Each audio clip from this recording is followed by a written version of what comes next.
Today on Investigate TV Plus, Channel 911, where's your emergency? Hi, how you doing? I'm having a nervous breakdown. a young man goes to an emergency room pleading for help. Hours later, he's found dead in a hospital bathroom. I said, "Doctor, how could this happen?" And he said to me, "I don't know." We investigate why his family argues a lack of nurses on duty contributed to his death, as experts voice concerns about a critical need across the country. Plus, when signs of a heart attack are missed, the results can be deadly. I'd had a heart attack within the past 24 hours. No symptoms whatsoever other than just the rapid heart rate. We reveal why women are more at risk for silent symptoms. Then, these skiers have snow limits. Don't let anything stop you. We take you to the hill where everyone has access to the slopes. When you let somebody have a chance to do something they love to do, it doesn't get much better. In-depth stories that inform and inspire. You're watching Investigate TV Plus. If you or someone you love ends up in the hospital, there's a growing concern a critical part of their care will be missing: nurses. I'm Tisha Pell. And I'm Lee Zurich. The federal government predicts by 2030, 42 out of 50 states will likely experience a lack of registered nurses, with states including Texas, Florida, and Nevada facing some of the biggest shortages. Multiple studies show nurses are essential to patient care, and having fewer of them caring for patients is associated with more deaths.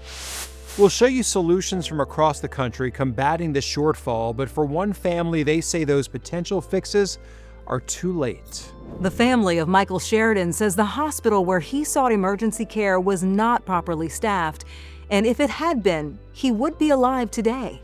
To tell Michael's story, you'll hear some of his final words, and as a warning, we will discuss suicide. If you or someone you know needs help, you can call or text 988 at any time. Now to investigative reporter Andy Perotti. Savannah, Georgia police respond to a call inside an emergency room in 2024. So he was hanging, his body was like this. Do you know who initially made that call to security? Inside this bathroom, a man found hanging from his hospital gown. His name, Michael Sheridan. I was with him. I was holding him. I had said to the doctor, Carol is Michael's mom. I said, "Doctor, how could this happen?" And he said to me, "I don't know." He says, "I don't know." Before he arrived at Memorial Health University Medical Center, he called 911 from this hotel, begging for help. Channel 911, where's your emergency? Hi, how you doing? I'm having a nervous breakdown. It happened when the 35-year-old New Yorker stopped in Savannah on his way to visit family in Florida. Diagnosed with bipolar disorder in his 20s, he recognized he was having a mental health crisis. I'm having suicidal thoughts. I don't know what I'm doing. Please help me, please. According to a pending lawsuit, when he arrived at the hospital, staff did not help Michael when he needed it the most, claiming they left him unsupervised when psychiatric patients are supposed to be monitored at all times. According to a police report, Michael was seen carrying multiple gowns into the ER bathroom, locking it from the inside. Security forced the break down to get inside. I got there and I'm like, "How long's it been in there?" They said, "About 30 minutes. I'm like, "What?" I said, "Why are they just not calling us?" Natalie Woodward is the family's attorney. Did everything right. He did everything right. His mom did everything right. I mean, I think that's the tragedy of it. The lawsuit claims when Michael went to the hospital, he should have been taken to a section of the ER reserved for psychiatric patients to wait for a mental health professional, but the ward was closed. What was the reason for it being closed? You remember? Staffing. And he was the only thing that we had outside the department. What does that mean to you? To me, it means they didn't have enough nurses to operate that unit. This was something where it was just so preventable and easily preventable. This was literally just a matter of keeping eyes on him and making sure he doesn't hurt himself, until the psychiatrist can get there to do what needed to be done next. Memorial Hospital declined interview requests, but in a prepared statement wrote, "The loss of a loved one is devastating, and our thoughts remain with this patient's family and friends. We're aware of the filing, which we are reviewing, and we will respond through the legal process." While the hospital did not acknowledge if it experienced staffing issues the day Michael died, Georgia is among one of the top 10 states with the largest projected registered nurse shortages. According to the National Center for Health Workforce, these 10 states are on track to face shortages of RNs between 17 and 22% by 2037. The number of nurses that would be needed to fill the gap in these states, 194,000. Would you agree with that? I would say that well-being challenges, resource challenges absolutely are still a concern. Chelsea Agopian is executive director of the Georgia Nursing Workforce Center and an assistant clinical professor at Emory School of Nursing. So, you may be surprised to hear she doesn't call Georgia's projected need for nurses a shortage. So the problem with the rhetoric of the nursing shortage is it just ignores the complexities of nursing workforce challenges. So by just saying the nursing shortage, it doesn't give you enough information to define the problem correctly and then have good solutions. Her organization, like many other state nursing workforce centers, is trying to figure out where Georgia's nurses are working or not working, to focus resources to medical fields where nurses are needed the most. At the moment, the state doesn't track that information. If you ask, say, a private practice in Atlanta, they might say, we have plenty of nurses. We're getting plenty of applications, where we have all of our patients covered, all the nursing services needs are met. But if you're asking, say, a rural community hospital, they may give you an entirely different story. I could tell that he was pretty anxious. I don't have a nervous breakdown.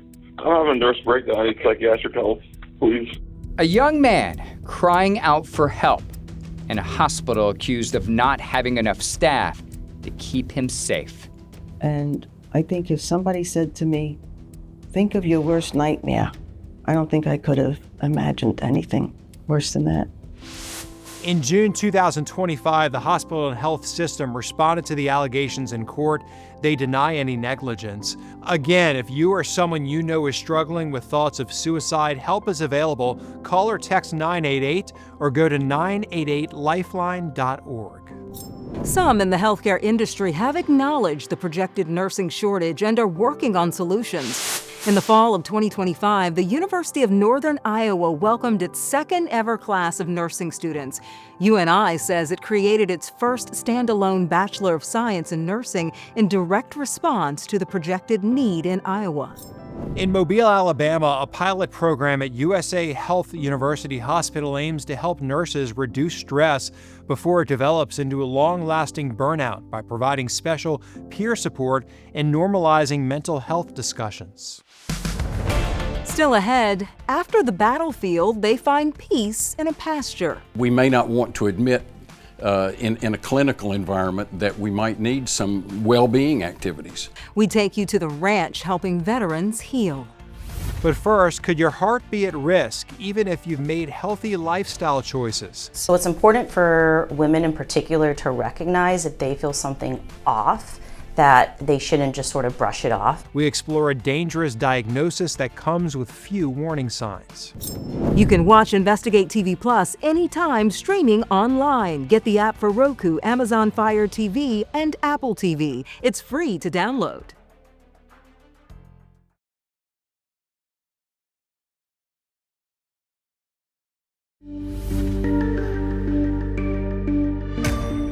It's a medical emergency where quick intervention could save a life. Each year, more than 800,000 people experience a heart attack, which happens when a blockage in a blood vessel cuts off blood supply to the heart. You may be familiar with the most common symptoms: chest pain or discomfort, shortness of breath, and feeling lightheaded or faint. If you believe you're having a heart attack, experts say you should call 911 right away. But we found not all heart attacks present with the typical symptoms, and sometimes they have no symptoms at all. A 2023 study from the American Heart Association found about 1 in 5 heart attacks is silent, meaning the damage is done, but the person is not aware of it. Experts say there's one group at particular risk for this type of heart attack: women. We explore why and get answers for you about the unique factors women face when it comes to caring for their hearts. It started as a typical summer day in 2024 for Janet Furr. Kind of warm, kind of humid. Her neighbors were out of town and asked her to water their flowers. And I thought, gosh, my heart was kind of palpitating a little bit. And I thought, that's kind of weird, but I thought, well, I just, I rushed around and came back in. It was hot, drank some water, felt okay, went to sleep, felt fine. But the next night, she says that strange sensation happened again. And my watch had gone off and said I had a rapid heartbeat. She had a feeling something was wrong. So I told my husband, I said, I really need to go somewhere. What Furr learned at the hospital that night changed her life. I had had a heart attack within the past 24 hours.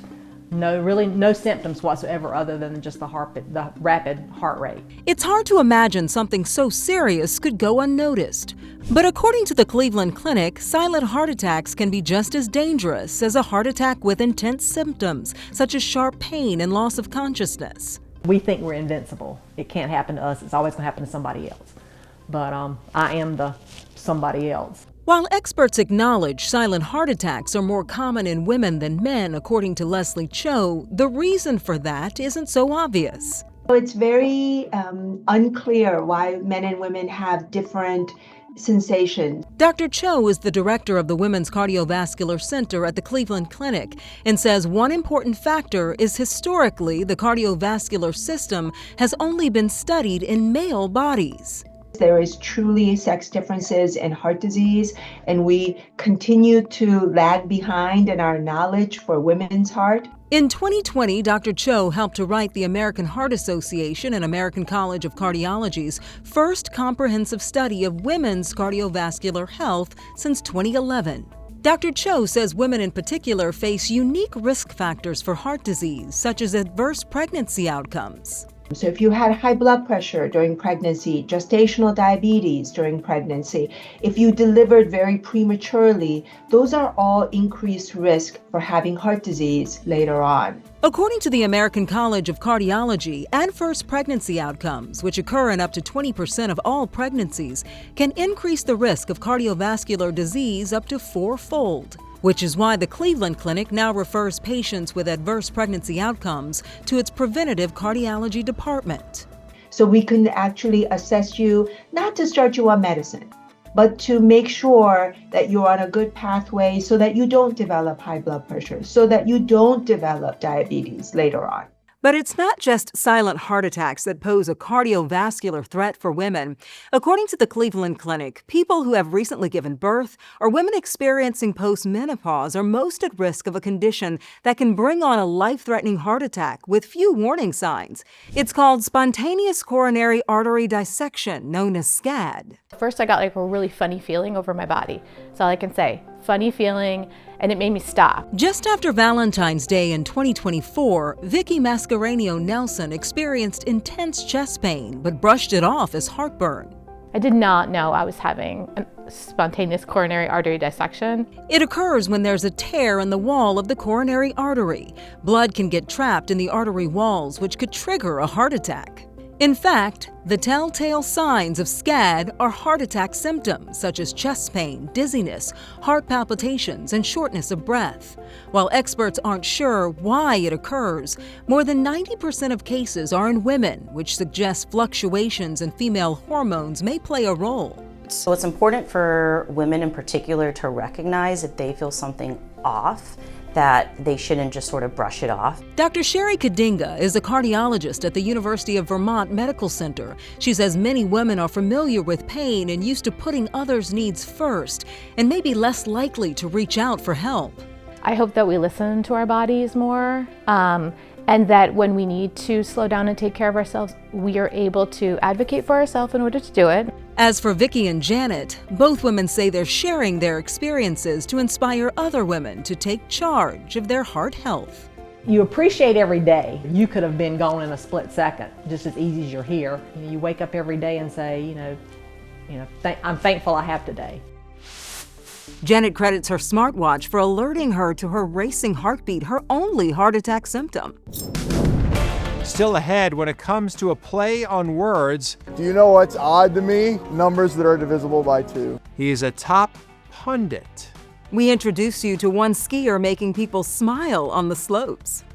But first, healing with horses. For a lot of military folks, myself included, sometimes it's hard to trust folks. We reveal how equine therapy can help veterans navigate life post-combat.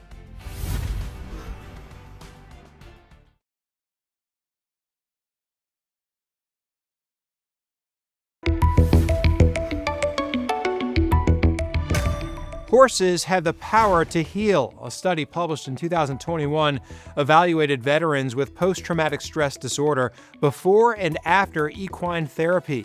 It found through horse-human interaction, veterans can relearn how to recognize feelings, regulate emotions, and communicate better. In Central Alabama, one equine therapy program opened its ranch to former military and their families. Reporter Jason Dennis introduces us to the groups behind Cowboy Boot Camp. Sometimes when they push in their head to you, it can be a little sign of anxiety. Animals can feel anxious just like people. We want to make sure that folks understand what horses can do for them. The founder and president of Bonfire Ranch in Clanton, just an hour south of Birmingham, says they help provide peace, build trust, and many times military veterans are seeking both. We may not want to admit in a clinical environment that we might need some well-being activities, but getting together as veterans on a peer-to-peer experience, then that helps open the door for that. Dovetail Landing and Bonfire Ranch partnering together to provide a camp just like that for our vets. For a lot of military folks, myself included, sometimes it's hard to trust folks. And learning how to trust a horse, a 1,200-pound horse, and learning how to interact and communicate. Horses communicate in many ways.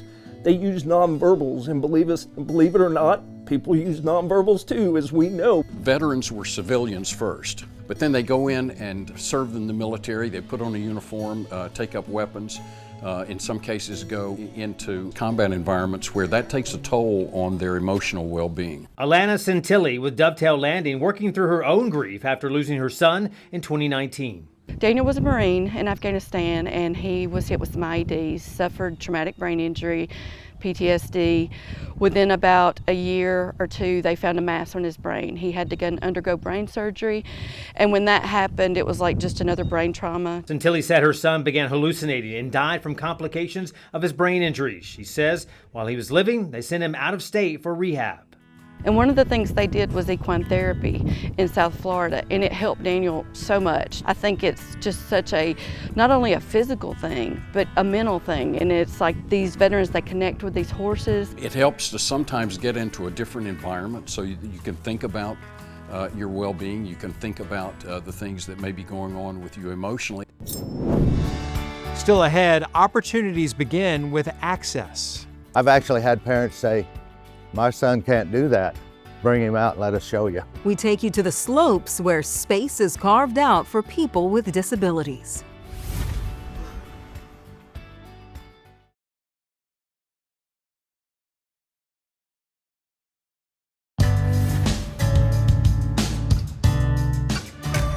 An adaptive skiing program north of Kansas City, Missouri believes access to the slopes can have a life-changing impact on people with disabilities. Reporter Marlia Campbell shows us how.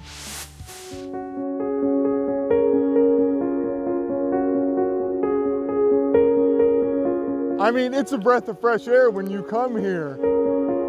You see all these people that come here with the same love of skiing. It's really a beautiful sight to see. At Weston, Missouri's Snow Creek, the cost of Ryan Robinson's lift ticket is a punchline. Why didn't the drummer eat a salad? He didn't have beets. It's a fair price for someone with this kind of infectious joy. I have to tell a joke to the lift operators or a very clever pun. What did one math book say to the other? What did one math book say to the other? They can't start the lift until I do so. Don't bother me. I've got my own problems. Ryan does things a bit differently than your typical skier. I have cerebral palsy. I was born with it at 27 weeks. I really haven't let it define me in any way, shape, or form. When he first started, the instructor had to physically assist him all the way down the hill. Well, you're going to see pretty soon that now we don't assist him much. The rush that you get from going down the hill, it just brings chills up and down your spine. Midwest Adaptive Sports is teaching people of all abilities how to take to the slopes, thanks to a mix of federal and local grants. Grants totaling about $9,000 through Platte County Outreach, $6,000 through Move United, and $18,000 through Vail Resort's Epic Promise. When you let somebody have a chance to do something they love to do, it doesn't get much better. That also gives them an idea of how independent they can be. Sagan knows that feeling of empowerment firsthand. It wasn't so long ago she was an adaptive ski student. I'm on the autism spectrum. When I first started skiing, skiing was all I could do. I didn't know if I would ever be independent enough to even live on my own, much less do anything on my own. You can catch her on the slopes now as a volunteer instructor. It just makes such a huge early impact on people with disabilities. I've actually had parents say, my son can't do that. Bring him out and let us show you. With a dream, with a little persistence, I got there. The means, we've got some grants, some really good grants. And the occasional joke. Do you know what's odd to me? Numbers that are divisible by 2. These slopes can be for everyone. Don't let anything stop you. Just go for it. Well, he said the most important words. Don't let anything stop you. Nope, and they're not stopping them out there. And it's a game changer. It really shows, hey, you can do this. You can be out there and do these things. And they're having fun. They are having a blast. That's it for us at Investigate TV Plus. I'm Lee Zurich. And I'm T. Chappelle. Thanks for watching.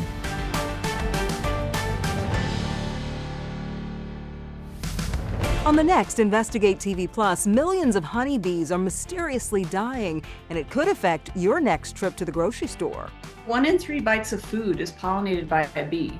We examine what's behind the collapse in bee colonies, the impact on the food supply, and solutions to stop the stinging loss.